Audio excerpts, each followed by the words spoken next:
একটা বিষয়ে কথা বলবো, যে বিষয়টার ব্যাপারে আমার মনে হয় বর্তমান জমানায় এই গুণাটার মধ্যে আমরা প্রায় 100% এই গুণার মধ্যে আমরা নিমজ্জিত।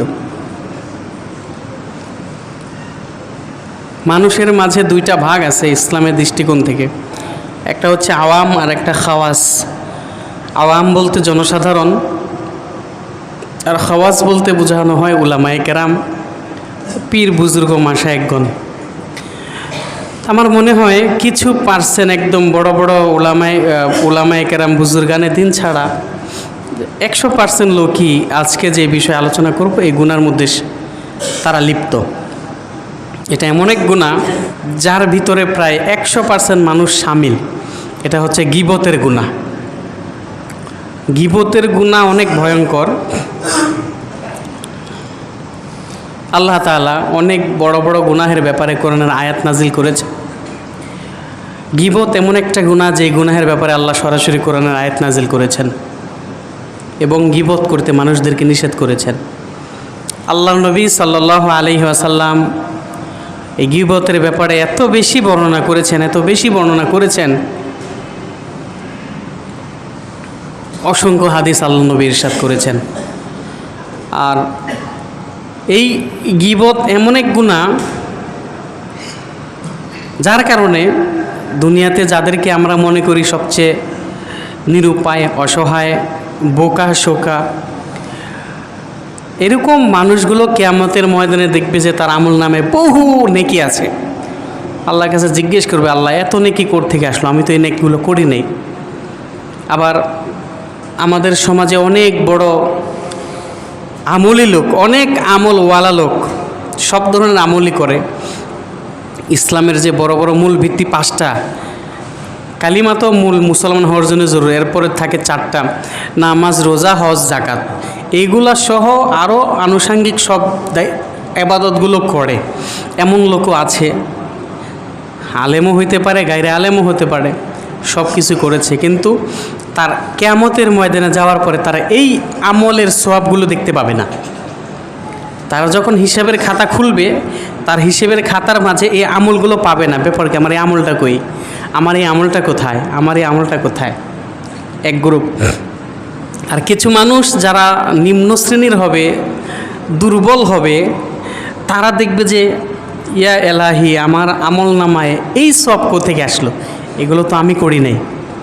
তখন বোঝা যাবে যে যে গীবত করেছে, যেই আমল নেক কাজ করেছে, তার গীবতের কারণে তার আমলের সওয়াবগুলো নষ্ট হয়ে গেছে। আর যার নামে গীবত করছে সে যদি অপরাধী না হয়, তার ওই আমলের সওয়াবটা তার নামে চলে গেছে। এই জন্য এমনটা হবে। ইমাম আজম ইমাম আবু হানিফা রহমতুল্লাহি আলাইহি, ওনাকে এক লোকে প্রচুর গালিগালাজ করত, অনেক গালি দিত। শিয়া এক লোক ছিল, তাকে খুব গালিগালাজ করত। ইমাম আবু হানিফা রহমতুল্লাহি আলাইহি তার কাছে মিষ্টি পাঠাইতেন, রসের হাড়ি পাঠাইয়া দিতেন তার বাড়িতে। এভাবে মিষ্টি পাঠাইতো, উনিও গালিগালাজ করতেন আর মিষ্টি পাঠাইতো। তো লোকটা একবার ভাবলো, আরে এই লোকটার আমি এত গালিগালাজ করি, বদনাম করি, সে আমার কাছে হাদিয়া পাঠায়, যাক আমি তার গালি বন্ধ করে দেব।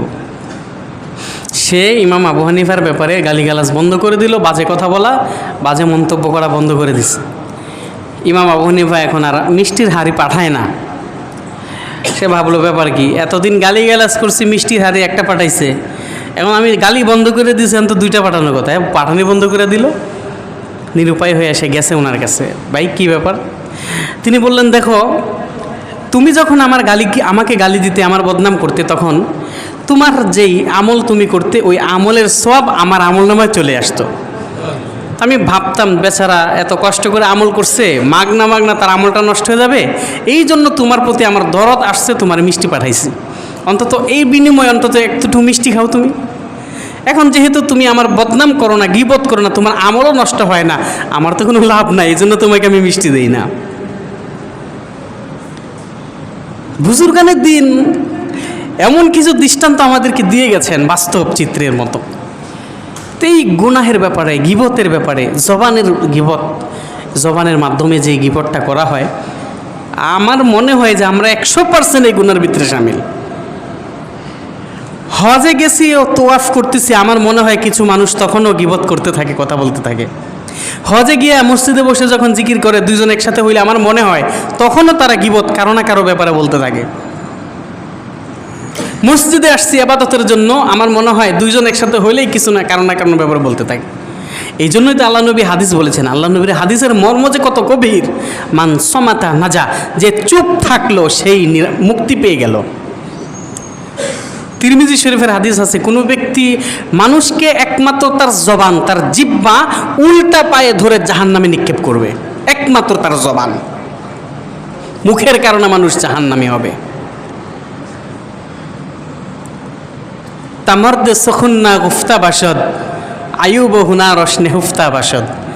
শেখ সাদি রহমাতুল্লাহি আলাইহি তার কিতাবে উল্লেখ করেন, মানুষ যতক্ষণ চুপ থাকে তখন তার মুক্তি, তার ভালো মন্দ কিছু বোঝা যায় না, কথা গোপন থাকে। এই জন্য যত বেশি চুপ থাকা যায়, কথা না বলা যায়, এরাই সবচেয়ে বেশি আল্লাহর প্রিয় বান্দা। এদের মুখ দ্বারা কারো বদনাম হয় না, গুনাহ হয় না। এই জন্য গীবতের গুনাহ যে কত মারাত্মক গুনাহ, এই গীবতের গুনাহটা এত ভয়ঙ্কর। অন্য কোনো আমল গুনাহ করলে তো আমাদের অন্তরে এহসাস হয়, আমরা বুঝি আমি গুনাহ করে ফেলেছি। একজনের 10টা টাকা মাইরা খাওয়ার পরে মনের মধ্যে বাজে, তাকে দেখলে ইসে তার তো 10টা টাকা আমি মাইরা দিয়েছিলাম, আমার দিয়ে দেওয়া উচিত। মাঝে মাঝে মনে এরকম বিষয়টা আসে। একজনকে অন্যায়ভাবে মারছিল, সে মনে আসে ইস ওরা তো আমি মারছিলাম, মনের ভিতরে বাজে। চুরি করছে, জিনা করছে, তার মনে কখনো কখনো মনে হয়। কখনো যদি মসজিদে এসে আল্লাহর কথা মনে হয়, গুনার কথা স্মরণ করে, তখন ভাবে আরে আমি তো এই গুনাহটা করছি। গীবত এমন একটা বিপদজনক আমল, যেটা করে মানুষের কষ্ট তো অন্তর অনুভব হয় না, বরং আনন্দ পায়, মজা পায়, মজা লাগে। কিন্তু একজন আরেকজনের ব্যাপারে বলতে গেলে কিন্তু অনেক মজা লাগে, আনন্দ পায়, যার কারণে এই গীবতটা খুব ভয়ঙ্কর জিনিস।